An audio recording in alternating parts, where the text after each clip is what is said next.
Desde que era niña, mi mamá me enseñó una regla de oro. Sal con los chicos malos por la emoción, pero cásate con un hombre aburrido por la estabilidad. Viví toda mi vida creyendo en eso, y en Manhattan encontré al chico malo definitivo. Se llamaba Landon Pierce. Era un rompecorazones de los famosos, de esos hombres que pueden mirar a una mujer y decirle, de todas ellas tú eres la que más me importa, y de alguna forma hacer que se lo crea. Y yo tampoco era ninguna santa. Era la reina de las señales confusas, una maestra del ajedrez emocional envuelta en vestidos de seda y sonrisas suaves. Mi frase favorita era simple: no puedo dormir porque no estoy durmiendo a tu lado. La gente decía que éramos la pareja tóxica perfecta. Y no se equivocaban. No estábamos construidos sobre la confianza. Estábamos construidos sobre la tensión, sobre los celos, sobre la emoción de casi perdernos el uno al otro. Pero hace un mes, todo cambió. A mi mamá le diagnosticaron cáncer de pulmón en etapa temprana. Parada en esos pasillos fríos del hospital, viéndola tratar de hacérsela fuerte mientras el miedo se le quedaba quietito en los ojos, algo dentro de mí se movió. Por primera vez en mi vida, la estabilidad no sonaba aburrida, sonaba necesaria. Así que decidí que iba a dejar a Landon. Lo que no me imaginaba es que alejarte de un juego que vas ganando no es ni de cerca tan fácil como suena. Landon odia contestar el teléfono, pero encontrarlo, eso es fácil. Prácticamente es dueño de una sección privada en el Obsidian, un lounge elegantísimo en Manhattan. De los 365 días del año, seguro está ahí unos 363. Y esta noche no fue la excepción. Cuando entré, lo vi de inmediato. Alto, despreocupado, imposible de ignorar. Acababa de perder una ronda de cartas y se estaba tomando un shot del cuerpo de una chica recostada sobre la mesa. Ella se reía demasiado fuerte, como si ya creyera que había ganado algo. Me vio acercarme y me regaló una sonrisa toda dulzona. «Hola», me dijo en tono meloso. «No te molesta, ¿verdad? Nada más estamos jugando». Le devolví la sonrisa, igualando su tono a la perfección. «Para nada. Eres una ternura. La verdad, ¿por qué no te mudas de una vez a nuestro penthouse? Tenemos mucho espacio». Su sonrisa se le quebró un poquito. Puso los ojos en blanco y se volteó otra vez hacia la mesa. Moví la mirada hacia Landon y, justo a tiempo, se me llenaron los ojos de lágrimas. Limpias. Controladas. ¿Me odia?, dije bajito, apenas lo suficientemente fuerte para que la mesa escuchara. Tal vez mejor me voy a casa. Está lloviendo a cántaros allá afuera y ni siquiera traje paraguas. Volteé hacia un muchacho de hombros anchos, con cara de universitario, sentado cerca. Tal vez él podía acompañarme a la salida. Los ojos de Landon se oscurecieron al instante. Recorrió al muchacho de pies a cabeza con una mirada lenta, territorial. El pobre levantó las dos manos. A mí no me metan en esto. Todo el mundo sabe que Landon está obsesionado contigo, Mariana». El ambiente cambió. Landon se terminó lo que le quedaba de su trago, hizo a un lado a la otra chica con calma y se puso de pie. «Ya me voy», anunció como si nada. «Mi chica está celosa. Tengo que llevarla a casa y arreglarlo. Los tragos van por mi cuenta esta noche». Estallaron los vivas a nuestro alrededor. Me jaló hacia sus brazos como si acabara de ganar algo. No me resistí. En el carro, las luces de la ciudad le pasaban por la cara, mientras me miraba de reojo una y otra vez. «¿De verdad estás enojada?», preguntó. «Sabes que nada más estaba jugando. Ahí estaba. De todas ellas, tú eres la que más me importa». Lo dijo más suave esta vez, casi convincente. Si no fuera tan superficial, si no fuera tan adicta a su cara, lo habría dejado hace años. Se acercó más, rozándome los labios cerca de la oreja. «¿Qué perfume es ese?», murmuró. «Vainilla. Hueles increíble. Te juro que me vuelves loco». «Landon», dije, cortando su tono. «Quiero que terminemos». Hizo una pausa y luego sonrió despacio. «¿Qué juego de rol es este? ¿El CEO y la asistente rebelde? ¿Los desconocidos en un avión?» «Estoy hablando en serio». Mi cara no se movió. La sonrisa se le borró. Se recargó en el asiento, abriendo y cerrando su encendedor. Calmado. Irritantemente calmado. «Está bien», dijo por fin. «Dame una sola razón que de verdad tenga sentido». «Hay demasiadas mujeres». ¿Alguna de ellas se ha aparecido en nuestra puerta? ¿Alguna vez me has cachado en la cama con una? Dudé. Técnicamente no. No tenía pruebas. Quiero casarme, dije mejor. Esperaba pánico, una carcajada, una negativa. En vez de eso se encogió de hombros. Escoge una fecha. Vamos al registro civil. Como si el matrimonio fuera puro papeleo, como si los votos no significaran nada. Mi mamá quiere que encuentre a alguien confiable, agregué en voz baja. Aventó el encendedor al tablero y sonrió de lado. Pues vamos a preguntarle a ella qué parte de mí no es confiable. Acaba de salir de cirugía, no la estreses. Me jaló de nuevo hacia él, besándome la mejilla. Es broma, dijo. Nada más estás aburrida. Esa noche su teléfono vibró en el buró. Le eché un ojo a la pantalla. Elena, la que todos decían que él nunca había podido superar. Tu teléfono, dije. Salió del baño con una toalla en la cintura, el agua todavía escurriéndole por el pecho. Bueno. Pausa. Hoy en la noche. Sí, paso por ti. Colgó y se inclinó a besarme la frente. Me salió algo. Pórtate bien, duérmete. Era la 1 de la mañana. Un hombre que se va después de una llamada de madrugada de su ex. Eso era todo. Mi oportunidad. En cuanto su carro salió del estacionamiento, agarré mis llaves y lo seguí. Manejó hasta un hotel en el centro. Esperé 1 hora antes de tocar la puerta del cuarto al que había entrado. La puerta se abrió. Una chica con un vestido blanco sencillo, el pelo en una trenza floja. Se veía casi inocente. Elena, dije. Levanté mi teléfono y empecé a grabar. ¿Estás loca?, susurró. Landon salió del baño, completamente vestido. Ni una arruga en la camisa. Eso no tenía sentido. Borra eso, me soltó. Ahora. Estiró la mano hacia mi teléfono. Lo apreté contra mi pecho. Tú dijiste que necesitaba pruebas para dejarte. Esto no es prueba de nada. Es la mitad de la noche. No viniste aquí nada más a saludar. A Elena se le llenaron los ojos de lágrimas, suaves, frágiles. Casi me río. Yo era la novia. Yo era la que se suponía que tenía que llorar. Ella le agarró la manga. Lo siento, susurró. No quería causar problemas. Abrí mucho los ojos. Landon, grítame si quieres. Nada más dime una cosa. Entre ella y yo, ¿a quién quieres más? Me agarró de la cintura y se acercó a mi oído. Para allá el drama. Borra el video. Pánico. No culpa. La estás eligiendo a ella, dije quietita. Vete a casa, Mariana. De verdad tengo algo importante que atender. Ahí estaba. Borré el video justo enfrente de él. Y luego me fui. Esa misma noche, me regresé a mi propio departamento. El pecho lo sentía apretado todo el camino a casa. Tal vez después de escuchar, tú eres la que más me importa, 100 veces, me lo empecé a creer. Pero esa noche probó algo. O la amaba a ella, o la respetaba más. Y no estaba segura cuál de las dos cosas dolía peor. La ruptura no explotó. Se asentó, callada, filosa, pesada. Y lo más raro de todo, mi mamá estaba encantada. La mañana después de que dejé a Landon, me arrastró a una agencia de matchmaking de élite en Midtown como si fuera una emergencia. Señorita Salazar, dijo la mujer del escritorio con voz suave, tenemos el paquete plata, el paquete oro. Denle a mi hija el paquete platino ejecutivo, la interrumpió mi mamá. Mamá, susurré, muerta de vergüenza. Necesitas ese dinero. Me apretó la mano. Su agarre estaba más débil que antes. A mi edad ya vi suficiente, dijo. Tu futuro importa más que mis pulmones. Odiaba cuando decía cosas así. La casamentera sonrió como si acabara de cerrar una venta. Me entregó una carpeta gruesa. Estos son hombres excepcionales. Abrí la carpeta nada más para que mi mamá me soltara la mano. Hombres en trajes caros, sonrisas de catálogo, currículums que parecían trofeos. Médicos, abogados, dueños de empresas. Pasé las hojas sin ver de verdad a ninguno. Todos me parecían lo mismo. Dijo mi mamá, deteniéndome la mano sobre una foto.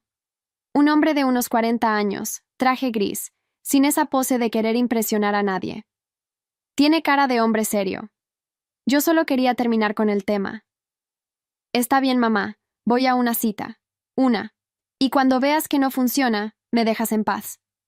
La casamentera lo arregló para el jueves. Un restaurante tranquilo, manteles blancos, meseros que no te apuran. Llegué 20 minutos tarde a propósito, con un vestido que casi ni me arreglé. Quería que saliera mal. Quería volver a casa y decirle a mi mamá que lo intenté, que no era para mí. Él ya estaba ahí. Se puso de pie cuando me vio, sin prisa, sin esa mirada que me recorría de arriba abajo como hacía Landon. Mariana, dijo, y me acomodó la silla él mismo. Gracias por venir. Sé que esto de las agencias es incómodo. Me senté esperando el guión de siempre. El halago sobre mi cara, mi vestido, mi perfume. La frase ensayada. No llegó ninguna. ¿Cómo está tu mamá? Preguntó. Me quedé un segundo sin saber qué contestar. La gente siempre me preguntaba cómo lo llevaba yo, como si la enferma fuera yo. Él preguntó por ella. En tratamiento, dije. Etapa temprana. Los doctores dicen que hay buenas probabilidades. Me da gusto que la agarraran a tiempo. Y lo dejó ahí. No me exprimió el tema para hacerme llorar y luego consolarme. Solo pidió la comida y me preguntó si yo ya sabía qué quería. Comimos. Hablamos de cosas que ahora ni recuerdo bien, y esa era la parte rara. No estaba midiendo cada palabra, no estaba calculando mi siguiente movida. Con Landon, hasta respirar era una jugada. Con este hombre no había tablero, y me incomodaba, me sentía rara sin mis trucos en la mano. A la mitad de la cena solté, medio para probarlo. Acabo de salir de una relación larga. Lo supuse, dijo. Nada más. ¿No me vas a preguntar qué pasó? Si quieres contarme, te escucho. Si no, también está bien. Cortó un pedazo de carne con calma. ¿Te puedo pedir algo? Si en algún momento te quieres ir, te vas. No me debes nada, ni la cena ni una explicación. Me quedé con el tenedor en el aire. En 7 años con Landon, nunca nadie me había dicho que me podía ir.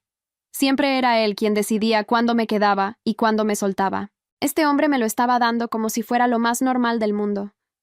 Por costumbre, hice lo que siempre me funcionaba.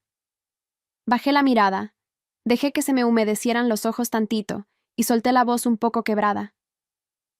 Perdón. Es que hace mucho que nadie me trata bien y ya ni sé cómo reaccionar. Era mi mejor carta. Con Landon, con cualquiera, esa frase siempre movía algo. Adrian me acercó la servilleta de tela, sin drama. Tómate tu tiempo, dijo, y siguió comiendo. No se inclinó hacia mí. No me agarró la mano. No me prometió que él sí me iba a cuidar. Me dejó ahí con mi lágrima a medias, y me sentí ridícula. Me limpié rápido, casi enojada conmigo misma. El truco no sirvió de nada. Era como tirar cartas marcadas en una mesa donde nadie estaba jugando. No me fui. Me quedé hasta que el mesero empezó a apilar las sillas en las otras mesas. En algún momento, un señor de traje se acercó a saludarlo. Le puso la mano en el hombro con cuidado. Le habló bajito de una junta, de un edificio. Mi cita le contestó tranquilo, sin presumir nada, y el señor se fue medio inclinándose. No supe quién era el hombre con el que yo estaba cenando, pero supe que el otro lo trataba como se trata a alguien que importa de verdad. Cuando salimos, llovía. Él no me ofreció su coche ni hizo el numerito de «No te puedo dejar ir sola con este clima». Solo dijo «Maneja con cuidado, está resbaloso», y esperó parado bajo la marquesina a que yo arrancara antes de irse él. En el carro me di cuenta de algo. No había revisado mi teléfono ni una sola vez en toda la noche. No había buscado a Landon en mi cabeza. No había jugado a nada. Y eso, por primera vez, no me dio miedo. Me dio una calma que no sabía ni dónde poner. Me marcó Daniela en cuanto entré a mi departamento. Daniela conocía a medio mundo en el círculo donde Landon y yo nos habíamos movido todos esos años. ¿Y cómo te fue con el de la agencia? ¿Cómo se llama? Adrian Whitman, dije quitándome los zapatos. Hubo un silencio del otro lado, uno largo. Adrian Whitman, repitió, y la voz se le puso distinta. Mariana, ¿tú tienes idea de quién es ese hombre? Un señor de traje gris que pide carne sin ver el menú. Es dueño de medio Midtown. Bienes raíces, hoteles, edificios que ni te imaginas. En el mundo de Landon, ese nombre se dice en voz baja. Landon le ha rogado reuniones durante años. Una vez los vi en un evento y Landon, el mismo Landon que no le tiene respeto a nadie, le hablaba como un niño pidiendo permiso para algo. Me senté en la orilla de la cama. Me acordé del traje gris cortando la carne con calma, del señor inclinándose para irse, de cómo me dijo que me podía ir cuando quisiera, como si darme libertad no le costara nada. No me dijo nada de eso, murmuré. Claro que no te dijo. Los que de verdad tienen no necesitan andártelo diciendo. Daniela bajó la voz, como si alguien la oyera. Mariana, ¿él sabe que tú eras la novia de Landon? No lo sabía, no se lo había dicho. Me había sentado toda la noche con mis trucos guardados, esperando un juego que nunca empezó. Y de repente, por primera vez en mucho tiempo, no era yo la que tenía la jugada escondida en la mano. Landon esperó 3 días. Yo sabía que iba a esperar exactamente eso, porque así funcionaba siempre. Me dejaba sola el tiempo justo para que la cama se sintiera grande, y después aparecía. El mensaje llegó un martes. Pasé por tu edificio. Vi luz en tu ventana. ¿Sigues enojada? Ni un perdón. Ni una palabra sobre Elena, sobre el hotel, sobre lo que dijo esa noche. Para él, nada de eso había pasado. Era una pelea más de las nuestras, y las peleas se arreglaban en la cama. Antes, ese mensaje me habría acelerado el corazón. Me habría parado frente al espejo a arreglarme el pelo antes de contestar, calculando cuántos minutos dejar pasar para no verme desesperada. Esta vez lo leí, lo dejé en visto, y seguí cenando. A los 20 minutos volvió a escribir. ¿En serio me vas a ignorar? Qué madura, Mariana. Apagué la pantalla. El jueves se apareció en la puerta de mi departamento. Tocó como si fuera el dueño del lugar, 3 golpes secos. Abrí porque sabía que si no abría, iba a quedarse ahí tocando hasta despertar a los vecinos. Traía esa sonrisa de lado, la misma que durante años me había aflojado las rodillas. Olía a su perfume de siempre, el caro, el que se ponía cuando quería algo. «Estás flaca», dijo, recorriéndome con la mirada, entrando sin que lo invitara. «No has estado comiendo. Te pones así cuando me extrañas». Esperé el tirón en el pecho, el que me daba siempre que lo tenía cerca. No llegó. «¿Qué quieres, Landon?» «Vine a buscarte». Se dejó caer en mi sillón, abriendo los brazos sobre el respaldo, dueño de todo. «Ya estuvo bueno del drama. Te extraño. Hasta cancelé cosas para venir. ¿Sabes cuándo fue la última vez que cancelé algo por alguien?» «Nunca», dije. «Porque nunca lo hiciste». Se rió, como si le hubiera dicho algo lindo. «Exacto. Por eso deberías estar saltando ahorita». Se levantó del sillón y se acercó. Me puso una mano en la cintura, como tantas veces. Antes ese gesto me prendía toda, me hacía olvidar cualquier pelea. Sentí el peso de su mano, el calor, el perfume caro. Y esperé. Nada. Era como si me tocara a través de un vidrio. Me hice para atrás, despacio, y le quité la mano. «Acuérdate de Cabo», dijo, bajando la voz, jugando la carta del recuerdo. «El balcón, la tormenta, tú y yo sin salir 3 días. Nadie te va a dar eso. Nadie me va a dar 3 días encerrada esperando a que dejes de revisar tu teléfono», dije. Su mano se quedó cerrada en el aire, vacía. «Puedo cambiar». Y casi me río, porque era la primera vez en 7 años que le escuchaba esas 2 palabras. «Dame una semana, te lo demuestro. Llevas 7 años demostrándome quién eres, Landon. Y te creí cada vez. Esa fui yo siendo tonta, no tú siendo bueno». Lo miré ahí parado, con su camisa cara y su seguridad de siempre, y por primera vez en 7 años lo vi de verdad. Vi a un hombre que creía que el mundo le debía perdón nada más por aparecerse. Un hombre que pensaba que yo era una puerta que se abría cada vez que él tocaba. «Terminamos», dije. «De verdad. No es una pelea». Algo en su cara se movió, rápido, antes de que lo controlara. No era tristeza. Era confusión, como si le hubieran cambiado las reglas de un juego que siempre ganaba. «Mariana». Bajó la voz, suavizándola, y dio un paso hacia mí. «De todas las mujeres, tú eres la que más te importa. Sí, ya me la sé. Se la dijiste a Elena también, ¿verdad?» Apretó la mandíbula. «Eso no significó nada». «Yo tampoco significo nada, Landon. Esa es la cosa. Para ti nadie significa nada». Empezó a caminar por mi sala, agarrando cosas y dejándolas. Un portarretratos, una vela, el control de la tele. Lo hacía cuando perdía el control de una conversación. Tocaba todo como para recordarse que seguía mandando. ¿Hay alguien más? Soltó la pregunta de espaldas a mí, fingiendo que veía por la ventana. Pensé en Adrian, en el restaurante, en si te quieres ir, te vas. No le debía a Landon ni una respuesta, pero la pausa ya se la había dado. Se volteó, y la sonrisa había desaparecido. ¿Quién es? No es tu asunto. Claro que es mi asunto. La voz le subió. 7 años, Mariana. 7 años y te me vas con el primero que... ¿Que qué? ¿Que me trató bien?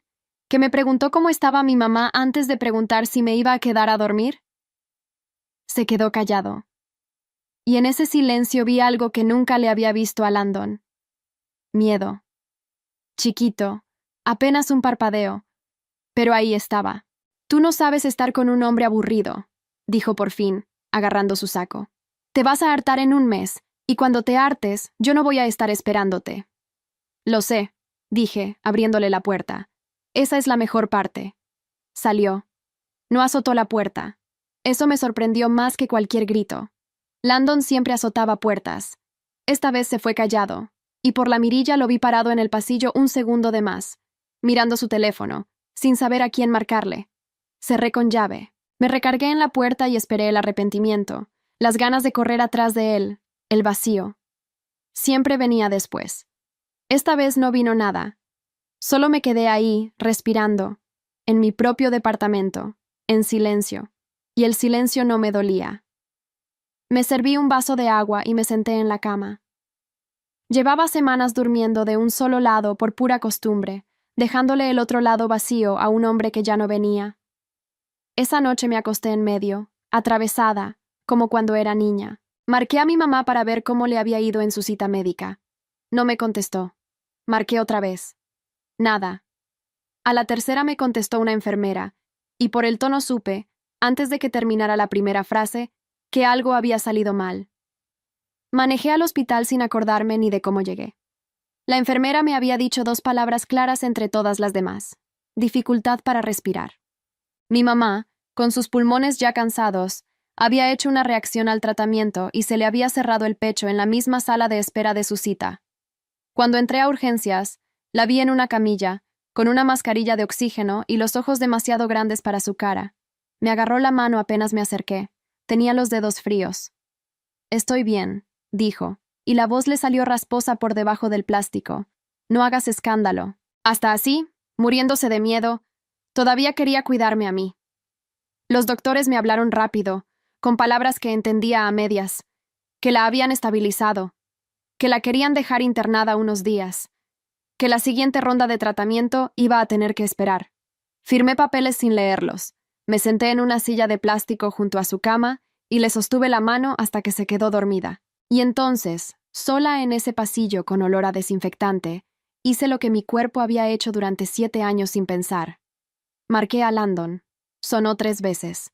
Contestó con la respiración agitada y música de fondo. ¿Qué pasó? No era preocupación. Era molestia de que lo interrumpiera. Mi mamá está en el hospital. Se puso mal. Hubo una pausa. Del otro lado, escuché una voz de mujer, baja, riéndose. La reconocí. Era Elena. ¡Ay, qué mal!, dijo Landon, y se notaba que ya estaba caminando a otro cuarto para que no lo oyeran. Oye, ahorita estoy en algo importante. ¿Está grave o nada más es para asustar? Porque tu mamá siempre exagera. Me quedé con el teléfono pegado a la oreja, mirando la puerta del cuarto de mi mamá. No, dije despacio. No es grave. Perdón por marcarte. Cualquier cosa me avisas. Un beso. Y colgó. Me quedé viendo la pantalla apagada. 7 años. En el peor momento de mi vida, eso era lo que tenía en la mano. ¿Está grave o nada más es para asustar? Con la risa de Elena de fondo. No lloré. Estaba demasiado cansada para llorar. Solo sentí algo cerrarse dentro de mí, definitivo, como una puerta que por fin se queda con llave del lado correcto. No sé bien por qué, pero le escribí a Adrian. Teníamos una segunda cita planeada para el viernes. Solo quería cancelar. Escribí. Perdón, voy a tener que cancelar el viernes. Mi mamá está internada. Contestó en menos de un minuto. No con un «qué pena», ni con un «avísame si necesitas algo», de esos que la gente dice para no tener que hacer nada. Preguntó. ¿En qué hospital? Dudé. Casi no le contesto. Apenas lo conocía, pero estaba tan sola en ese pasillo que le escribí el nombre. 40 minutos después lo vi entrar por las puertas de urgencias, todavía con el traje del trabajo, el saco un poco arrugado. No traía flores ni globos ni esa cara de «vengo a rescatarte». Traía 2 cafés y una bolsa con algo de comer. «¿No has comido?», dijo, sentándose en la silla de junto. No era una pregunta. Me puso el café en las manos. «Tómate esto. No tenías que venir». «Lo sé». Y se quedó. No me preguntó cómo me sentía. No me hizo hablar. Se levantó, fue a la estación de enfermeras y habló con ellas en voz baja, con esa calma de hombre acostumbrado a que lo escuchen. 20 minutos después movieron a mi mamá a un cuarto privado, con ventana, lejos del ruido de urgencias. Cuando le pregunté cómo lo había hecho, solo se encogió de hombros.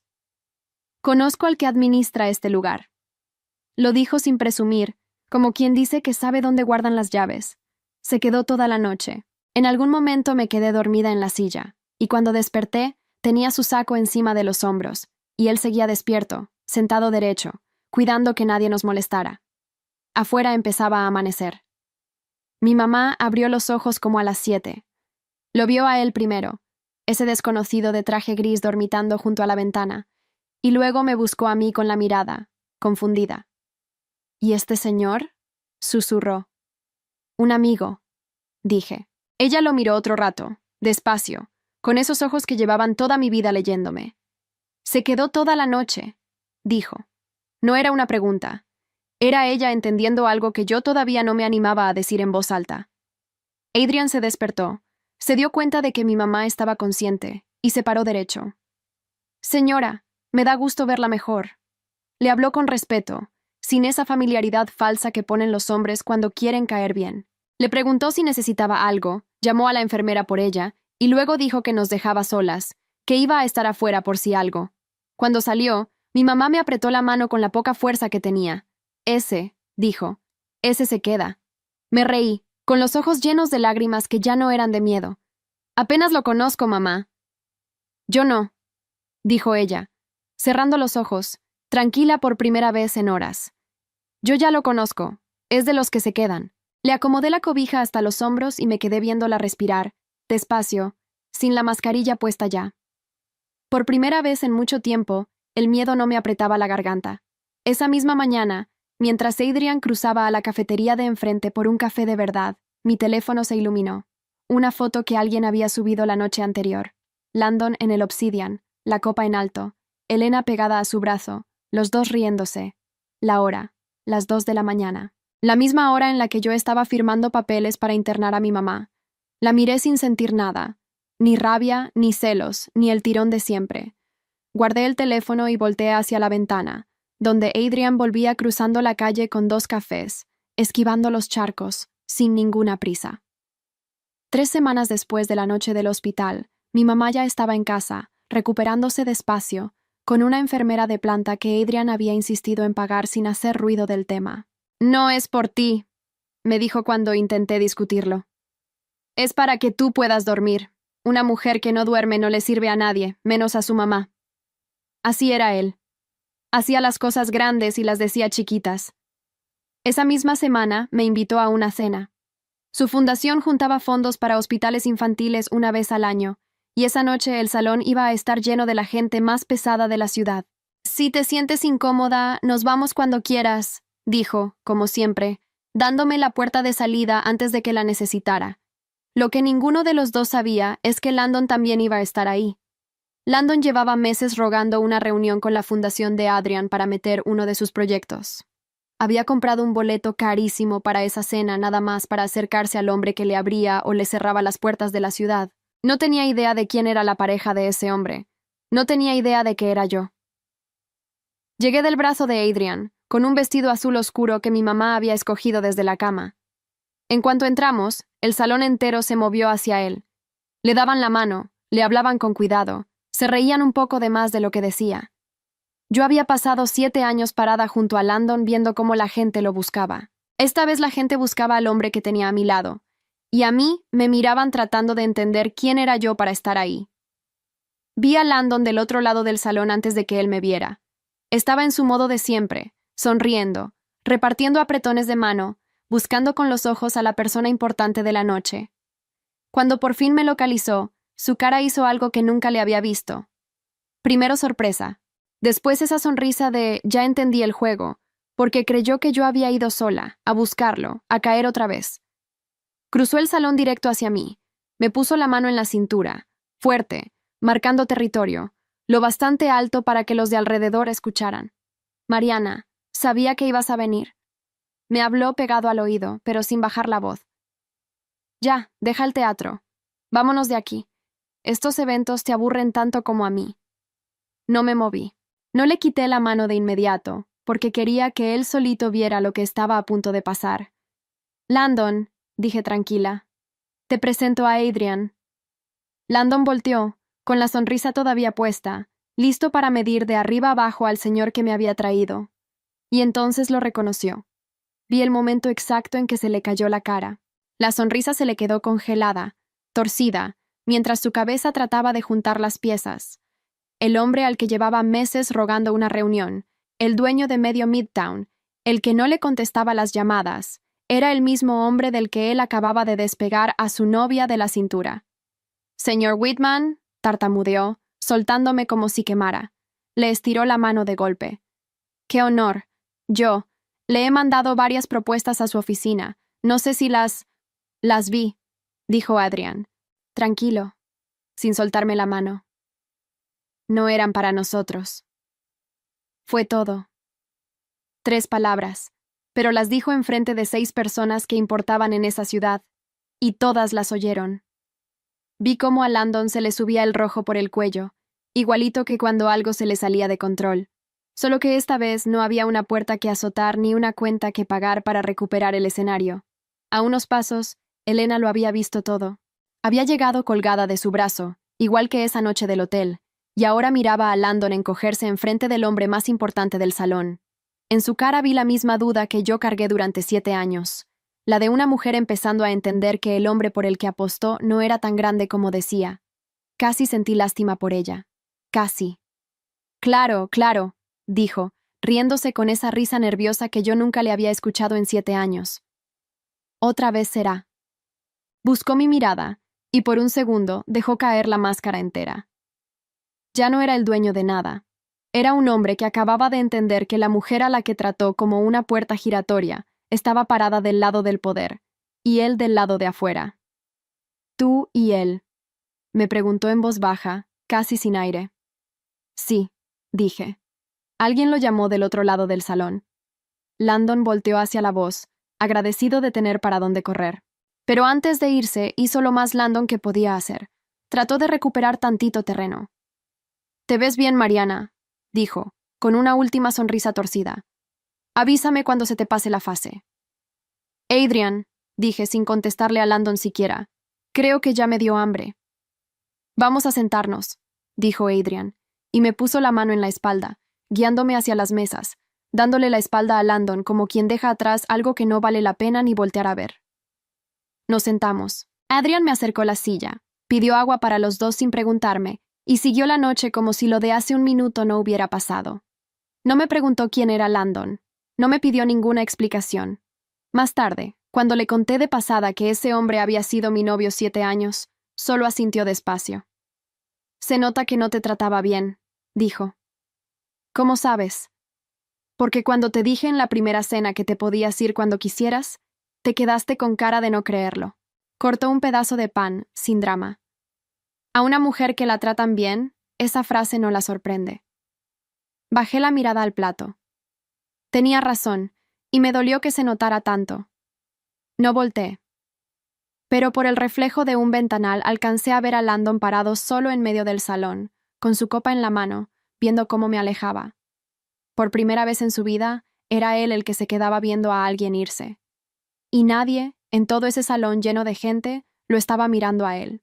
Mi mamá terminó su tratamiento en primavera, El día que los doctores dijeron la palabra remisión, nos quedamos las dos en el carro del estacionamiento del hospital, agarradas de la mano, llorando sin hablar, hasta que se nos pasó. Vivió para ver muchas cosas que pensó que no iba a alcanzar. Vivió para ver a Adrian llegar a la casa los domingos, sin avisar, con el periódico y pan dulce, y sentarse con ella en la cocina a oírla contar historias de cuando era joven. Él la escuchaba de verdad, hacía preguntas, se acordaba de los nombres. Mi mamá, que en toda su vida desconfió de cada hombre que le presenté, a este lo trataba como a un hijo. Los domingos se volvieron sagrados. Mi mamá en su silla junto a la ventana, con el sol dándole en la cara, Adrian peleándose con la cafetera que nunca aprendió a usar, yo poniendo la mesa, cosas chiquitas, aburridas, de esas que mi mamá siempre quiso para mí y que yo creía que me iban a matar de tedio.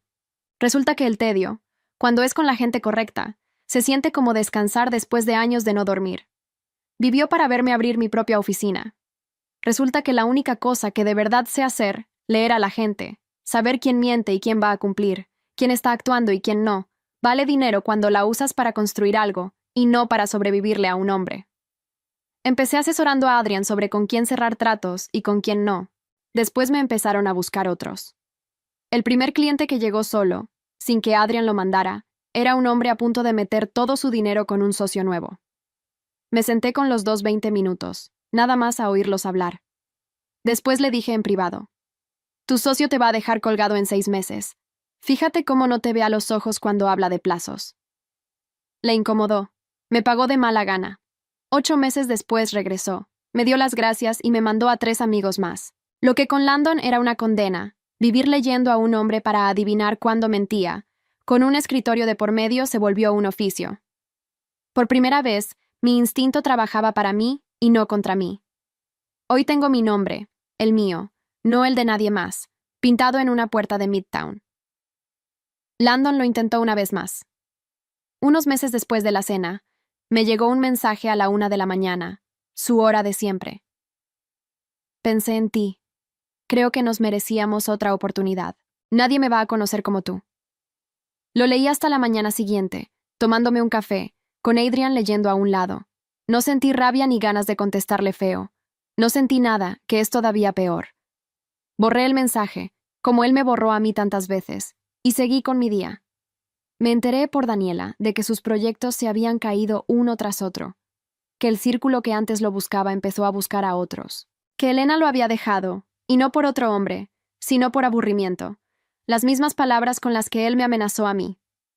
El hombre que presumía que nunca lo habían dejado ahora, coleccionaba puertas cerradas. Resulta que, cuando dejas de ser el más interesante del cuarto, la gente que solo te quería por eso se va. Y a Landon nunca nadie lo quiso por otra cosa. Lo vi una última vez, meses después, en una cafetería cerca de mi oficina. Estaba solo, en una mesa de la esquina, con el teléfono en la mano, esperando a que alguien le contestara. Se veía más viejo, no de años, de otra cosa. Levantó la vista y me reconoció. Por un segundo le vi en la cara las ganas de pararse, de soltar una de sus frases, de volver a intentarlo. No lo hizo. Yo tampoco crucé el salón. Le hice un gesto con la cabeza, el que le haces a alguien que conociste hace mucho, y seguí caminando con mi café en la mano. Esa fue toda la venganza que necesité, darme cuenta de que ya no tenía nada que decirle, y de que ya no me costaba ningún trabajo dejarlo atrás. Me casé con Adrian un martes cualquiera, en el registro civil, sin fiesta, con mi mamá de testigo en una silla de ruedas que ya casi no necesitaba. Me acordé de Landon aventando la idea como si nada, esa noche en el carro. Escoge una fecha, vamos al registro civil. Para él, casarse era un trámite sin valor, una forma de ganar una discusión. Para mí, ese martes, firmar ese papel al lado de un hombre que se quedó una noche entera en una silla de hospital fue lo más serio que hice en mi vida. No hubo vestido de diseñador, ni fotógrafo, ni 100 invitados. Hubo una jueza con prisa, 2 firmas, mi mamá llorando bajito en su silla, y Adrian apretándome la mano cuando me tembló el pulso al firmar. Salimos a comer tacos a un puesto de la esquina, todavía con la ropa de la boda puesta. Fue el día más feliz de mi vida, y casi no costó nada. Mi mamá me agarró la mano cuando salimos. «Te lo dije», murmuró. «Es de los que se quedan». Y se rió, con esa risa que casi pierdo para siempre. A veces manejo por el centro y paso cerca del Obsidian. Sigue ahí, con su sección privada, sus noches que empiezan tarde y no llevan a ningún lado, sus chicas riéndose demasiado fuerte. Antes era mi mundo entero. Ahora es nada más un edificio por el que paso de camino a mi oficina. Adentro sigue la misma fiesta de siempre, la misma que durante 7 años creí que era lo máximo a lo que podía aspirar. Landon me dijo, esa última noche, que le avisara cuando se me pasara la fase. Nunca se me pasó. Lo que se pasó fue él. Hoy tengo mi propio nombre en una puerta de Midtown, en la misma ciudad donde durante 7 años fui nada más la novia de Landon. No lo construí para que él lo viera. Lo construí porque por fin entendí lo que valía y eso no me lo regaló nadie. Me lo gané yo. No eres mi hija biológica, así que se me olvidó poner tu nombre en el testamento. Eso lo anunció mi padre en su fiesta de cumpleaños, y el salón entero se llenó de risas. Todos se rieron menos yo. Me levanté sin decir una palabra, caminé hasta la mesa y puse mi regalo frente a él. Era una sola hoja de papel. Entonces la rompí en pedazos justo frente a sus ojos. Las risas se detuvieron, y cuando por fin logró juntar los pedazos, su cara se puso completamente blanca. He sido la adoptada toda mi vida. Me recibieron a los 6 años, después de que mis padres biológicos perdieran la patria potestad. Los primeros años las cosas estuvieron bastante bien. Una recámara para mí, comida caliente, una madre que me presumía en la iglesia. Pero como a los 8 entendí lo que en realidad era yo en esa casa. No una hija, un gesto. Cuando nació su hijo biológico, todo se reacomodó en silencio alrededor de él. Dejaron de presentarme a los amigos de la familia. Dejé de aparecer en las fotos que mandaban enmarcar. Aprendí que mi trabajo era estar agradecida, ocupar el menor espacio posible y no hacer notar la diferencia. Nunca armé un escándalo por nada de eso. Solo observaba y lo guardaba todo. Mi abuelo fue la única excepción. Era el padre de mi padre, y no se parecía en nada a su hijo. Era de esos hombres que se fijan en las cosas. Junto a quien estabas sentada, si tu vaso ya estaba vacío, ¿qué cara ponías cuando creías que nadie te veía? Nunca hablaba de haberme recibido como si fuera algo admirable. Solo me hablaba, me preguntaba qué estaba leyendo, qué quería, dónde creía yo que iba a terminar. 3 meses antes de morir me llamó a su despacho. Me sentó frente a su escritorio. Deslizó un sobre hacia mí sin ningún preámbulo y dijo, «Ellos no van a cuidar de ti, así que yo ya lo hice». Adentro había una escritura, la Casa del Lago, la propiedad que había estado a su nombre durante 40 años, la que mi padre administraba, la que usaban para todas las fiestas de verano, la que mi padre señalaba cuando la gente preguntaba qué tenía su familia. La habían pasado a mi nombre 2 años antes, en silencio, de forma legal, notariada y registrada en el condado. Mi padre no tenía idea. Llevaba 2 años administrando una casa que me pertenecía a mí sin saberlo, pagando los servicios, contratando al jardinero, refiriéndose a ella como la propiedad familiar en las cenas, mientras la gente asentía y le creía. Mi abuelo me apretó la mano antes de que me fuera. Me dijo, «No la uses a menos que tengas que hacerlo». No tuve que hacerlo, no por mucho tiempo. Me mudé a otra ciudad, construí algo mío, y dejé que los años pasaran sin mí dentro de esa casa. No volví a poner un pie en esa casa. Llegué a Houston con 2 maletas y la escritura guardada en una caja de seguridad que no abrí ni una sola vez. Conseguí un trabajo, después uno mejor. Dejé de revisar el teléfono el día de mi cumpleaños esperando una llamada que nunca llegaba. Me armé una vida pequeña y mía, y por primera vez nadie me hacía sentir que ocupaba demasiado espacio en el mundo. Mi abuelo murió pocos meses después de que me fui.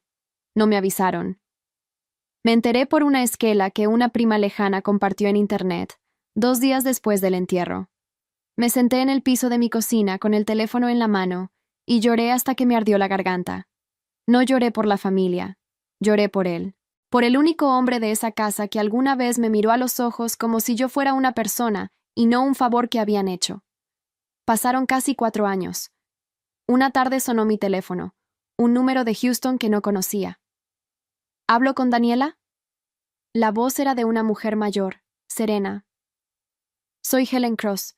Fui la abogada de su abuelo, Walter Hollis, durante 30 años. Necesito que venga a mi oficina. Hay documentos que solo puedo entregar con usted presente. ¿Qué clase de documentos? Su abuelo dejó instrucciones muy específicas. Me pidió que esperara hasta que la herencia se empezara a mover. Y créame, señorita, se está moviendo. Hizo una pausa larga. Hay un sobre sellado que él dejó para abrirse delante de toda la familia. Usted decide cuándo. Pero debe saber algo antes. Su padre todavía no tiene idea de lo que su abuelo hizo en los últimos 2 años de su vida. Colgué con las manos frías. Esa misma tarde busqué en el fondo de un cajón el sobre que había llegado por correo semanas antes y que no había querido abrir. Cartulina gruesa, letras doradas. Gerald Hollis, 60 años, acompáñanos a celebrar. Mi nombre estaba escrito a mano en el reverso, apretado en una esquina, como una ocurrencia tardía. Como siempre. Lo había guardado para tirarlo. Después de la llamada de la abogada, cambié de opinión. Manejé 4 horas hasta la casa donde crecí siendo invisible. Entré con un vestido sencillo y un solo regalo bajo el brazo. Nadie me esperaba. Mi madre adoptiva, Karen, casi tira la copa cuando me vio cruzar la puerta. Mi hermano Tyler, el hijo biológico, el que había reacomodado la casa entera a su alrededor, me saludó con una sonrisa que no le llegó a los ojos. La gente murmuraba detrás de las copas. ¿Esa no es la adoptada? Me senté al fondo del salón. Esperé. Sabía que mi padre no podía pasar una fiesta sin volverse el centro de todo. Y entonces, con la copa en alto y la cara roja de vino, soltó su broma. Que yo no era su hija biológica, que se le había olvidado ponerme en el testamento. Y el salón se rió con él. El salón seguía en silencio ahora. Mi padre tenía los pedazos del papel entre los dedos, tratando de acomodarlos sobre el mantel blanco como si pudiera deshacer lo que acababa de leer. Cuando por fin juntó las palabras, levantó la cabeza despacio y me buscó con la mirada. Era una copia de la escritura, la de la Casa del Lago, con mi nombre como propietaria y la fecha de hacía 2 años. Esto es una broma. La voz le temblaba. Esta casa es mía. Yo pago todo. Tú administras una propiedad que no es tuya desde hace 2 años, papá. Hablé bajo, pero en ese silencio todos me escucharon. El abuelo me la pasó a mí, legal, notariada, registrada en el condado. La Casa del Lago donde haces tus fiestas de verano, la que señalas cuando te preguntan qué tiene tu familia, está a mi nombre. Lo estuvo todo este tiempo. Karen se acercó con esa voz dulce que usaba en la iglesia, la mano extendida hacia mi brazo. Mija, este no es el lugar. Estás haciendo una escena. Me aparté antes de que me tocara. No estoy haciendo nada. Solo dejé de quedarme callada. Tyler soltó una risa nerviosa. El abuelo ya estaba viejo, confundido. Eso no se va a sostener en ningún lado. Sí se va a sostener. Saqué el teléfono y les mostré el correo de Helen Cross sin soltarlo de la mano. Y la Casa del Lago es lo de menos.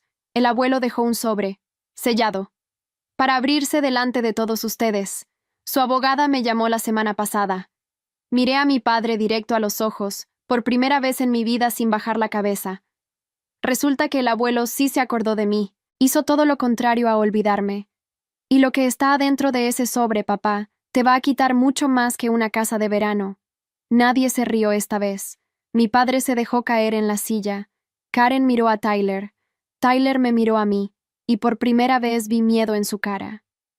El lunes, a las 10, en la oficina de Helen Cross. Dejé los pedazos rotos sobre el mantel, justo frente a él. Están todos invitados. Por una vez en la vida, no van a poder dejarme afuera. Di la vuelta y caminé hacia la puerta. Sentía 100 miradas en la espalda y el corazón golpeándome las costillas, pero no apuré el paso ni una sola vez. Por primera vez en esa casa, sentí que el piso que pisaba era mío. No regresé a Houston ese fin de semana. Me quedé en un hotel cerca del centro, en un cuarto con vista a un estacionamiento, y casi no dormí. No era miedo. Era algo que todavía no tenía nombre y que me apretaba el estómago cada vez que cerraba los ojos. Pedí café 3 veces y dejé las 3 tazas enfriarse sobre la mesa sin tocarlas. El sábado por la noche mi teléfono empezó a llenarse de mensajes. Mi padre primero. Necesitamos hablar antes del lunes, a solas. Después Karen, con su voz escrita en mayúsculas y signos de exclamación, diciéndome que estaba destrozando a la familia, que el abuelo nunca habría querido esto, que cómo me atrevía a hacer una escena en el cumpleaños. Tyler mandó uno solo. ¿Cuánto quieres para dejar esto en paz? Lo leí 2 veces y apagué el teléfono. Era la primera vez en mi vida que me ofrecían dinero. Toda mi vida me habían enseñado a no pedir nada, y ahora, de repente, valía algo para ellos. El lunes llegué a la oficina de Helen Cross 20 minutos antes. Estaba en el piso 12 de un edificio de vidrio, con piso de mármol pulido que reflejaba las luces del techo. La recepcionista me ofreció agua. Me senté con las manos en el regazo y esperé. Mi familia llegó junta, a las 10 en punto. Mi padre con traje oscuro, como si fuera a un funeral. Karen detrás, agarrada de su brazo. Tyler al final, con los ojos rojos de alguien que no durmió. Ninguno me saludó. Mi padre me miró de arriba a abajo y soltó una sola frase entre dientes. Esto se va a deshacer en 5 minutos, así que disfruta tu jueguito mientras dure. No le contesté. Helen Cross abrió la puerta de su oficina y nos hizo pasar a todos. Era una mujer de unos 65 años, cabello blanco corto, manos firmes. Sobre su escritorio había una carpeta gruesa y un sobre cerrado con cera, igual al que me había descrito por teléfono. Gracias por venir, dijo sin sonreír. Walter dejó instrucciones de que esto se leyera con todos ustedes presentes. Así que vamos a empezar. Mi padre se sentó al frente, como si la silla fuera suya. Adelante. Quiero terminar con esto rápido. Helen abrió la carpeta. El señor Walter Hollis fundó Hollis Construcciones en 1981. Durante 40 años fue el único dueño del paquete de control de la empresa, el 60% de las acciones. Hizo una pausa y miró a mi padre. Usted, Gerald, ha sido el director general durante los últimos 12 años, pero nunca fue el dueño. Administraba en nombre de su padre. Eso ya lo sé, dijo mi padre, impaciente. Y todo eso pasa a mí ahora. Soy el hijo mayor, el único hijo de sangre que dirigió la empresa. Helen no levantó la voz. No, no pasa a usted. Deslizó un documento sobre el escritorio, hacia mí. Hace 2 años el señor Hollis transfirió ese 60% de las acciones a nombre de Daniela, la misma fecha en que le transfirió la Casa del Lago. Notariado, registrado, revisado por 2 abogados externos y certificado por 2 médicos que confirmaron que estaba en pleno uso de sus facultades. El silencio en esa oficina fue tan pesado que escuché el zumbido del aire acondicionado. Mi padre se rió, pero le salió torcido. Es absurdo. Yo dirijo esa empresa, firmo los cheques, tomo las decisiones. Tomaba las decisiones porque su padre confiaba en que las tomara bien, dijo Helen, pero el control siempre fue de él. Y desde hace 2 años, sin que usted lo supiera, es de ella. Sentí los ojos de toda mi familia clavarse en mí al mismo tiempo. No bajé la cabeza. Mantuve las manos quietas sobre las piernas, aunque por dentro me temblaba todo. ¿Cuánto? La voz de Tyler salió rasposa. ¿Cuánto vale ese 60%? Helen consultó la carpeta. Según la última evaluación, la empresa completa está tasada en $42 millones. El paquete de control de la señorita Daniela representa un poco más de 25 millones. Karen se llevó una mano a la boca. Mi padre se puso de pie tan rápido que la silla chirrió contra el mármol. Esto es una manipulación. Mi padre estaba enfermo. Alguien lo presionó. Voy a impugnarlo. Tengo abogados. Helen lo dejó terminar. Después sacó otra hoja. El señor Hollis previó exactamente esta reacción. En el testamento dejó una cláusula. Cualquier miembro de la familia que impugne la transferencia y pierda, cubrirá todos los gastos legales con la parte que esperaba heredar. Y va a perder Gerald. Trabajé este expediente con él durante 2 años, justo para que nadie pudiera tocarlo. Mi padre se quedó parado, abriendo y cerrando la boca. Por primera vez en mi vida lo vi sin palabras. No sentí la satisfacción que pensé que iba a sentir. Sentí un frío raro, como cuando terminas de correr y por fin te detienes. Helen empujó el sobre sellado hacia el centro del escritorio. Walter dejó esto para Daniela. Pidió que lo abriera ella cuando estuviera lista. Frente a ustedes o no, como ella decida. Miré el sobre. La letra de mi abuelo en el frente, firme y clara, igual que la del día en su despacho. Mi nombre. Solo mi nombre. Me lo llevo, dije. Lo abro cuando yo quiera. Lo tomé y lo guardé en mi bolsa. Mi padre dio un paso hacia mí. Daniela, piensa bien lo que vas a hacer. Esa empresa tiene 300 empleados. Tú no sabes nada de construcción, nada de nóminas, nada de contratos. Vas a hundir todo lo que mi padre levantó. Lo miré. 12 años de cenas donde él señalaba la casa del lago como si fuera suya. Toda una vida de fotos en las que yo no aparecía. El abuelo levantó esa empresa, dije despacio. Tú solo la administraste, y él decidió en quién confiar. No fui yo. Fue él. Me colgué la bolsa al hombro. Nos vemos en la oficina, papá. A partir de mañana las decisiones las firmo yo. Salí sin esperar respuesta. En el elevador, sola, apreté el sobre contra el pecho y dejé salir el aire que llevaba aguantando desde el viernes. No abrí el sobre esa noche. Lo dejé apoyado contra la lámpara del hotel y lo miré durante horas, con la cera roja brillando bajo la luz. Tenía miedo de lo que mi abuelo hubiera escrito. Miedo de que fuera demasiado, o de que no fuera suficiente. Al final me quedé dormida vestida, con la mano sobre la bolsa donde lo había guardado. Lo abrí en la mañana, con el café por fin caliente entre las manos.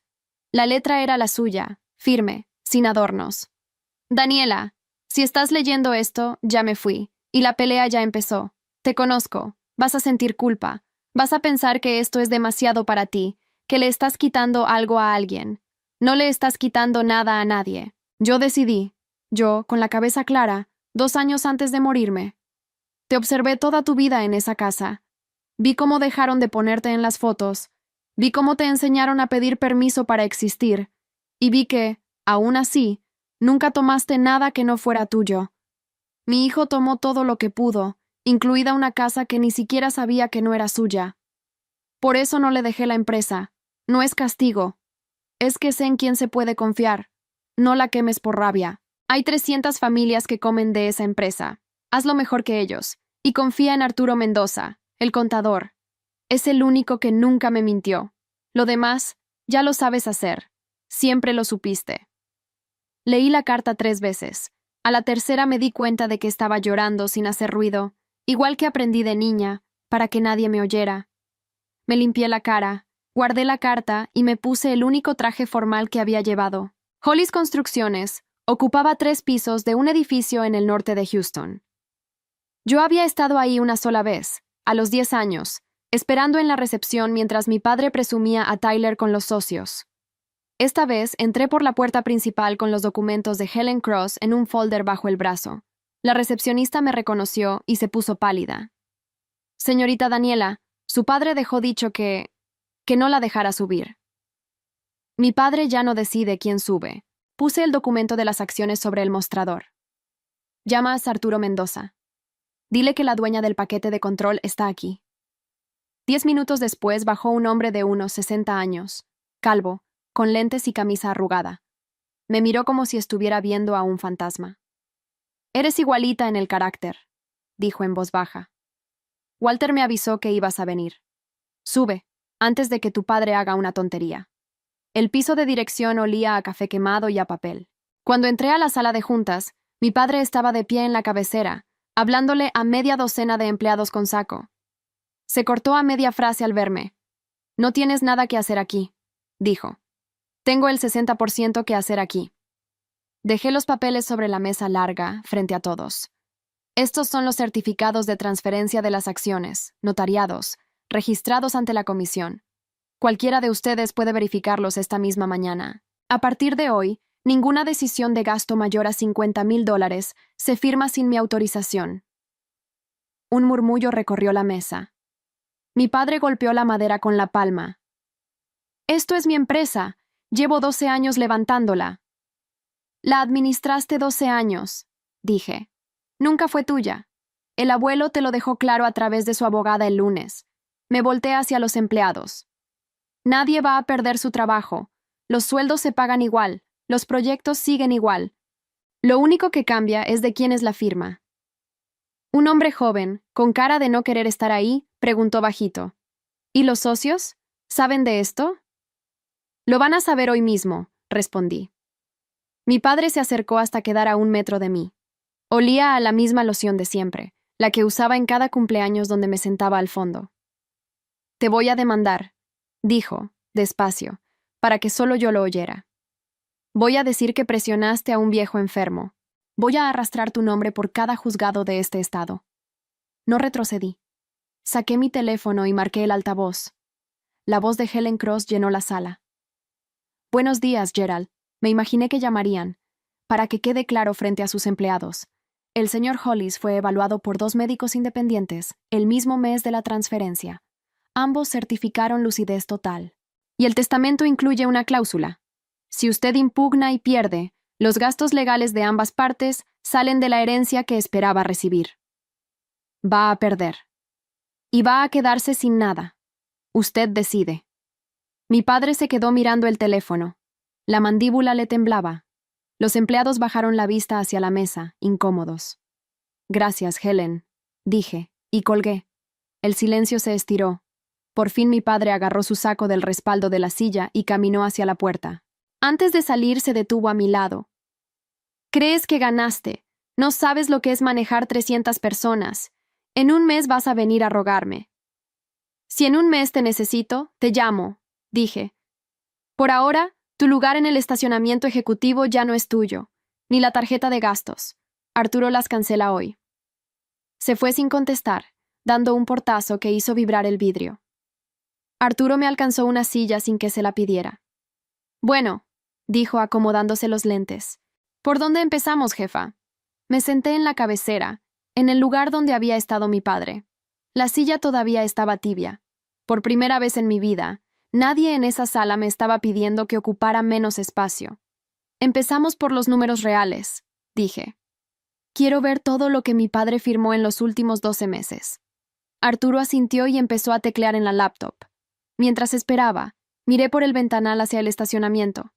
Abajo, mi padre seguía parado junto a su coche, con el teléfono pegado a la oreja, hablando con las manos.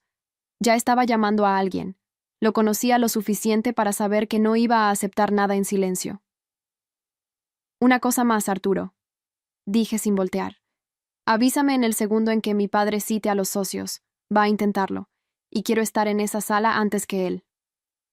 Renté un departamento amueblado a 15 minutos de la empresa y dejé mi vida de Houston en pausa. Le avisé a mi jefe que necesitaba un permiso largo. No le di detalles. Por primera vez, lo que pasaba en mi familia era más grande que cualquier trabajo.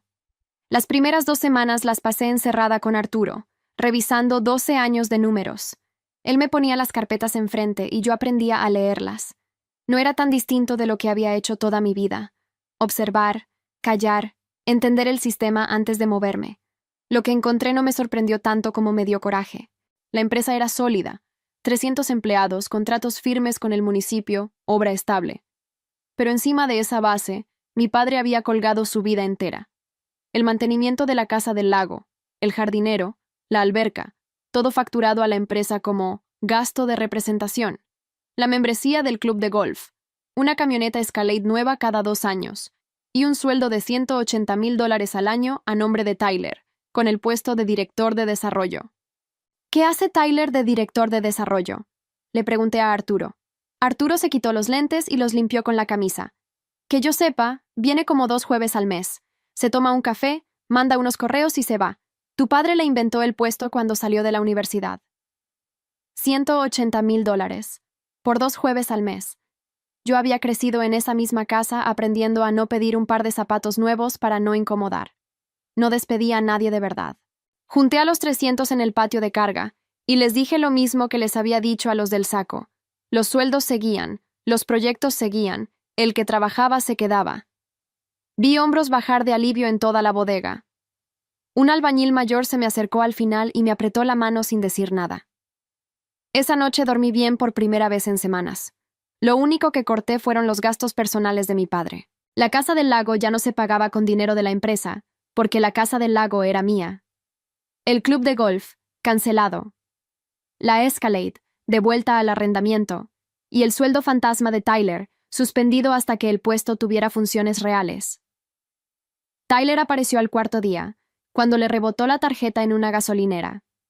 Entró a mi oficina sin tocar, con la cara roja. ¿Cancelaste mi tarjeta corporativa? Suspendí un sueldo que se paga por un trabajo que no haces. Es mi empresa. Soy un Hollis. Lo miré desde el escritorio. El mismo escritorio donde mi abuelo me había deslizado el sobre años atrás. También yo llevo el apellido en los papeles de adopción, Tyler. Nunca te importó. Cerré la carpeta. Siéntate. No se sentó. Se quedó parado, respirando fuerte. Tienes un departamento que renta 4,000 al mes. Seguí. Un coche financiado. Tarjetas de crédito que pagas con ese sueldo. Lo revisé esta mañana. No era para humillarlo, era para que entendiera. Todo lo que tienes sale de esta empresa, la empresa que durante años creíste que era tuya por nacimiento, y resulta que no es de tu papá, es mía. Por fin algo en su cara cambió, la rabia se le cayó y abajo había puro miedo. ¿Me vas a dejar en la calle? Su voz salió más chica de lo que él hubiera querido. No, dije. Eso es lo que habrían hecho ustedes conmigo, yo no. Empujé una hoja sobre el escritorio. Hay un puesto real en obra, en control de proyectos. Paga 60,000 al año. ¿Qué es lo que paga de verdad? Tienes que llegar a las 7, todos los días, y aprender desde abajo con el ingeniero Reyes. Si lo aceptas, el lunes empiezas. Si no, buscas en otro lado. Tyler miró la hoja como si le hubiera puesto enfrente algo en otro idioma. 60,000, repitió. Eso es un tercio de lo que ganaba. Eso es lo que vale el trabajo. Lo demás era un regalo que tu papá pagaba con dinero que no era suyo. Se quedó callado mucho rato. Luego hizo algo que no esperaba. Se sentó. Se dejó caer en la silla frente a mí, con los codos en las rodillas y la cabeza baja. Papá no contesta mis llamadas, dijo. Desde el lunes. Dice que tú lo arruinaste y que yo debería estar peleando contigo, no negociando. Se rió, sin ganas. Pero él no me va a pagar la renta. Tú tampoco tienes por qué. Y de repente me di cuenta de que no sé hacer nada. Tengo 26 años y no sé hacer absolutamente nada. Por un segundo, lo vi como el niño de la casa, el que siempre tuvo el lugar que a mí me negaron. Y por primera vez no sentí rencor. Sentí algo más raro, parecido a la lástima, pero sin desprecio. Aprender se aprende, dije. Yo aprendí a leer estos números en 2 semanas. Tú puedes aprender una obra. El ingeniero Reyes es duro, pero enseña bien. Tyler levantó la cabeza. ¿Por qué me das trabajo? Después de todo. Yo nunca te defendí, ni una vez. Porque no quiero ser como ellos, dije, y porque el abuelo me pidió que hiciera las cosas mejor que ellos, empezando por no tratar a la gente como gesto. Agarró la hoja, la dobló con cuidado y se la guardó en el bolsillo. El lunes a las 7, murmuró. Cuando salió, Arturo entró con otra carpeta y una cara que no me gustó. Jefa, tu padre acaba de mandar correo a los 3 socios mayoritarios. Convocó una reunión para el viernes. Quiere votar para sacarte de la dirección. Sentí el estómago apretarse, pero no dejé que se me notara en la cara. ¿Quiénes son los 3? Arturo abrió la carpeta. Bernard Whitman, de la Constructora del Norte, los hermanos Castro, que entraron con capital hace 8 años. Entre los 3 tienen el 40% que tú no tienes. Hizo una pausa. Si los convence no te sacan de la dueña, eso no se puede. Pero sí pueden trabarte cada decisión, volverte la jefa de una empresa que no se mueve. Cerré la laptop despacio. 12 años mi padre había cenado con esos hombres mientras yo comía en la mesa de los niños. Los conocía de nombre y de nada más. Entonces el viernes los conozco yo, dije. Y antes del viernes quiero todo. Cada contrato que firmamos con ellos, cada peso que ganaron con nosotros, cada favor que les debe mi padre. Si va a llevarlos a esa sala, que sepan con quién están votando. Arturo sonrió por primera vez en el día. Walter habría dicho exactamente eso. Pasé los 3 días antes del viernes durmiendo 4 horas por noche. Arturo y yo armamos una carpeta para cada socio. No con chismes, con números. ¿Cuánto había ganado cada uno con la empresa? ¿Qué contratos estaban en riesgo? ¿Y cuánto le había costado a la compañía mantener el tren de vida de mi padre los últimos 5 años? $400,000 al año en gastos personales disfrazados. Yo no iba a llegar a esa sala a llorar. Iba a llegar a trabajar. El viernes mi padre llegó primero, en su Escalade rentada que todavía no devolvía, con traje nuevo y corbata azul. Saludó a los socios con abrazos y palmadas, como en sus cenas de siempre. A mí ni me miró hasta que me senté en la cabecera. Esa silla es de la dirección, dijo. Yo soy la dirección, contesté, y abrí mi carpeta. Bernard Whitman, el más viejo de los 3, levantó la mano para calmar el aire. Gerald nos llamó porque está preocupado por la empresa. Dice que la nueva dueña no tiene experiencia, que tomó el control de un día para otro y que podríamos perder los contratos del municipio. Son preocupaciones serias, señorita. Lo son, dije. Por eso las voy a contestar una por una. Y empecé. Les mostré el estado de cada obra en curso, con fechas y avances que me había aprendido de memoria. Les mostré que ningún contrato del municipio estaba en riesgo, porque los firmaba el departamento técnico, no la dirección. Y después puse sobre la mesa la otra carpeta. Lo que sí pone en riesgo a esta empresa, dije, es esto.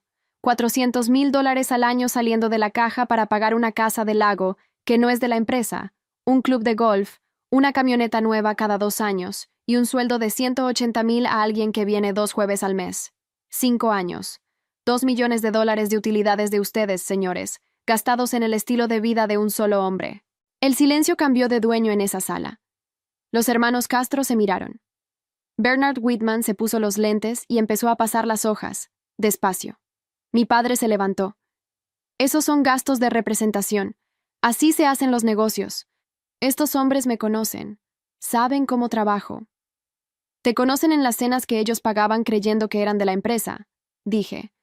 Pregúntales si sabían que su dinero pagaba tu membresía de golf. Bernard cerró la carpeta.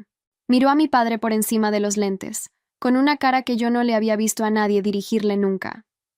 Gerald, ¿esto es verdad? Mi padre abrió la boca, y no le salió la defensa. Esa fue toda la respuesta que la sala necesitó. No vine a vengarme de nadie, dije, bajando la voz. Vine a cuidar lo que el señor Walter construyó, que también es lo que ustedes construyeron con él. A partir de ahora, cada peso se reporta. Las utilidades de ustedes suben el primer trimestre. Tienen mi palabra y van a tener mis números cada mes para comprobarla. El menor de los Castro, el que no había abierto la boca, se inclinó hacia adelante. Walter nos hablaba de una nieta a la que nadie hacía caso en su casa. Decía que era la única con cabeza para los números. Me miró con algo nuevo, como si recién me viera. Nunca dijo que era usted. Nunca me dejaron estar en la mesa para que ustedes lo supieran, contesté. Las manos me sudaban debajo de la mesa, pero mi voz salió firme. Llevaba toda la vida practicando hablar tranquila mientras por dentro temblaba. Bernard Whitman fue el primero en hablar. En 30 años con Walter, nunca vi estos reportes. Él nos pedía confianza. Cerró la carpeta y la deslizó a un lado. Usted nos está dando pruebas. Eso vale más. Miró a los Castro. Los dos asintieron. No hay nada que votar aquí. La señorita tiene el control y, por lo que veo, lo merece. Mi padre se quedó parado solo, en medio de la sala, con la corbata azul y nadie de su lado. Agarró su saco y salió sin despedirse de los hombres a los que había abrazado media hora antes. Esa noche, ya en el departamento, sonó el teléfono. Karen. Contesté por curiosidad, no por otra cosa. Mija. La voz le salía dulce, untada, como cuando me presentaba en la iglesia. Estuve pensando mucho en ti estos días. Sé que las cosas con tu papá están feas, pero tú y yo siempre tuvimos algo especial, ¿verdad? Yo te crié. Te llevaba a la iglesia, te compraba tus vestidos. Me senté en el borde de la cama. Conocía esa voz. Era la misma que usaba cuando quería algo. ¿Qué necesitas, Karen? No seas así. Solo quiero que estemos bien. Tu papá está muy mal, casi no come. Y bueno, pensé que a lo mejor tú, que ahora estás en una buena posición, podrías ayudarnos un poco. La hipoteca de la casa, los gastos. Somos familia, mija. Familia. La palabra que solo aparecía cuando había dinero de por medio. Karen, en 30 años me llamaste mija como 5 veces. Las 5 fueron esta semana. No lo dije con rabia, lo dije cansada. Cuando no aparecía en las fotos, no era tu mija. Cuando me sentabas al fondo, no era tu mija. No me vas a estrenar el cariño ahora que firmo los cheques. Hubo un silencio largo. Después la dulzura se le cayó de golpe. Eres una malagradecida. Te sacamos de la nada. Me sacaron de la nada para tener algo que presumir en misa, dije. Y cuando dejé de servir para eso, me guardaron como un mueble viejo. Buenas noches, Karen. Colgué. Me quedé sentada en la oscuridad un rato largo, esperando sentir culpa. No llegó. Lo que llegó fue una calma rara, como cuando por fin sueltas algo pesado que cargaste tanto tiempo que ya ni recordabas que lo traías en las manos. Al día siguiente, Arturo me mandó un mensaje temprano. Tu papá pidió una cita. Dice que quiere hablar, sin abogados. Me quedé mirando la pantalla. Por primera vez en toda esta historia, era él quien pedía sentarse del otro lado del escritorio. Lo recibí un martes, a las 10 de la mañana, en la misma sala de juntas donde había votado contra mí. Llegó sin Escalade. La había devuelto por fin. Llegó en un coche viejo, con un traje que ya le había visto, y se sentó del otro lado de la mesa sin que yo se lo pidiera. Por primera vez en mi vida, esperó a que yo hablara primero. Gracias por recibirme, dijo. Le costó. Lo vi en cómo apretó las manos sobre la mesa. ¿Qué necesitas? Se quedó callado un momento. Después soltó el aire, como quien se rinde.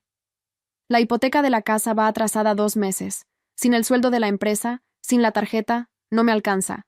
Tu mamá quiere que te pida dinero. Levantó la vista. Pero no vine a eso.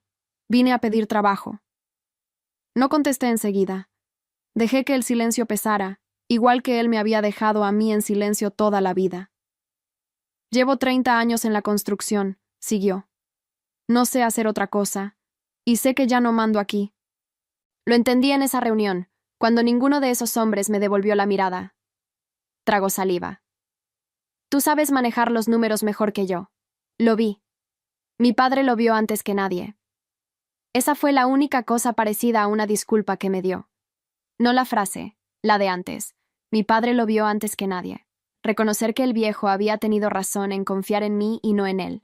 Abrí el cajón y saqué una hoja que ya tenía preparada. La había escrito 2 días antes, sabiendo que este momento iba a llegar. Hay un puesto de supervisor de obra en el proyecto del sur, dije. Es trabajo de campo, casco, botas, sol, reportas al gerente de proyecto, que reporta a mí. Paga 80,000 al año, que es bueno y es real. No hay club de golf, no hay camioneta, no hay casa de lago, hay un sueldo por un trabajo. Empujé la hoja. Y hay una condición que no se negocia. ¿Cuál? Tyler está en esa misma obra, aprendiendo desde abajo con el ingeniero Reyes. Vas a trabajar al lado de tu hijo, como iguales, sin inventarle puestos, sin pasarle la mano. Los dos empiezan parejos. Mi padre miró la hoja largo rato. Yo esperaba rabia, una última pelea. Pero solo asintió, despacio, con los ojos húmedos que se limpió rápido con el dorso de la mano antes de que yo lo notara. ¿Por qué me das esto? Preguntó, igual que Tyler semanas antes. Después de cómo te traté, podrías dejarme sin nada y nadie te culparía. Pensé en la carta de mi abuelo, guardada en el cajón junto a mi mano. Hazlo mejor que ellos. Porque dejarte sin nada sería rebajarme a lo que ustedes hicieron conmigo, dije. Y yo no soy un gesto, papá. Nunca lo fui. Soy la que el abuelo eligió porque sabía que yo no iba a destruir lo que él levantó solo para cobrarme una deuda vieja. Me puse de pie. Vas a trabajar, vas a ganarte tu sueldo, y por primera vez vas a saber lo que se siente que tu lugar dependa de lo que haces, no de quién naciste. Firmó la hoja sin leer las letras chicas. Cuando me la devolvió, le temblaba un poco la mano. Se levantó, se quedó un segundo parado, como si esperara que yo dijera algo más, algo que suavizara todo. No lo dije. Caminó hasta la puerta y antes de salir, se detuvo. Tu abuelo tenía razón en todo, dijo sin voltearse. Tardé 60 años en darme cuenta. Salió. Me quedé sentada, oyendo sus pasos alejarse por el pasillo. Esperé a sentir la victoria, ese deleite que me había imaginado tantas noches de niña. No vino así. Vino más callado, más hondo. No era ganarle a él. Era ya no necesitar que él me viera. Arturo entró un rato después con 2 cafés. Puso uno frente a mí y se sentó sin que se lo pidiera. ¿Lo contrataste? Preguntó. En obra, al sol, al lado de Tyler. Arturo se rió por lo bajo y sopló su café. Walter se está riendo en algún lado. Mandar al hijo a cargar varillas bajo las órdenes de la nieta que sentaban al fondo. Movió la cabeza. Justicia, pero de la que construye, no de la que quema, justo como él la quería. Justo como él la quería, repetí. Esa tarde mandé llamar al de los letreros. Mi abuelo había puesto Holly's Construcciones en la fachada hacía 40 años, en letras café que el sol ya había despintado. Pedí letras nuevas, blancas, limpias. Grupo Walter Hollis. Que su nombre completo estuviera arriba de la puerta, no solo el apellido que mi padre usaba como si fuera mérito propio. Con parte de las utilidades abrí un fondo. Lo llamé como a él. Da becas a chamacos que crecieron en casas de acogida, adoptados, los que aprenden temprano a ocupar poco espacio para no molestar. El primer cheque se lo firmé a una niña de 12 años que vivía con una familia que la presentaba en la iglesia y la guardaba el resto de la semana. La conocía sin conocerla. Tyler me manda fotos de la obra los viernes.